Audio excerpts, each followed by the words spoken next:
उपदेश संख्या 4। हे राजन, तुम पृथ्वी नहीं हो और न तुम जल रूप हो, न अग्नि रूप हो, न वायु रूप और न आकाश रूप हो। अर्थात इन पांचों तत्वों में से कोई भी तत्व तुम्हारा स्वरूप नहीं है और पांचों तत्वों का समुदाय रूप इंद्रियों का विषय जो यह स्थूल शरीर है, यह भी तुम नहीं हो, क्योंकि शरीर क्षण क्षण में परिणाम को प्राप्त हो जाता है।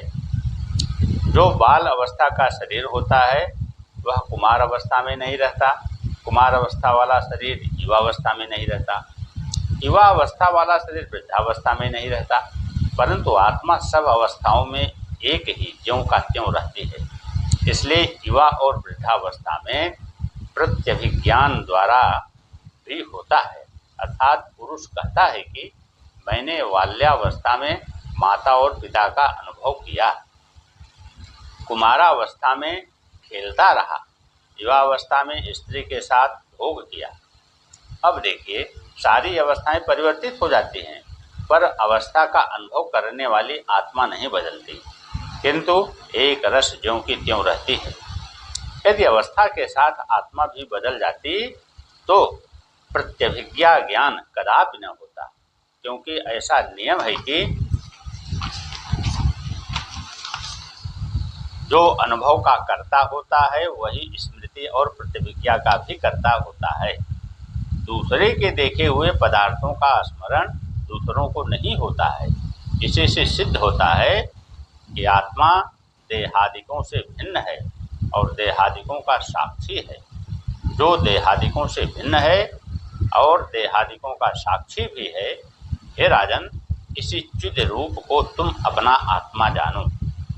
जैसे घर वाला पुरुष कहता है कि मेरा घर है, पलंग है और मेरा बिस्तर है, और वह पुरुष घर और पलंग आदि से जैसे पृथक है, वैसे पुरुष कहता है कि मेरा शरीर है, ये मेरी इंद्रियां हैं।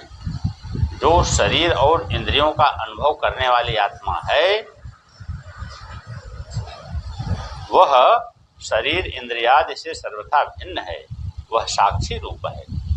अष्टावक्र जी आगे कहते हैं, हे जनक जी, पृथ्वी आदि 5 भूत और उसका कार्य, स्थूल शरीर तथा इंद्रिय और उनके विषय शब्दादि, इन सब से तू न्यारा है और तू सबका साक्षी है।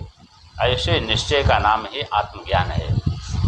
अष्टावक्र जी राजा जनक को आत्मबोध कराते हुए कहते हैं कि हे राजन, जब तुम अपने शरीर से आत्मा को अलग विचार करके और अपनी आत्मा से चित्त को स्थिर करके स्थिर हो जाओगे, तब तुम सुख और शांति को प्राप्त करोगे। जब तक चित्त जड़ ग्रंथि का नाश नहीं होता है, अर्थात परस्पर के अध्यास का नाश नहीं होता है, तब तक ही जीवन बंधन में है।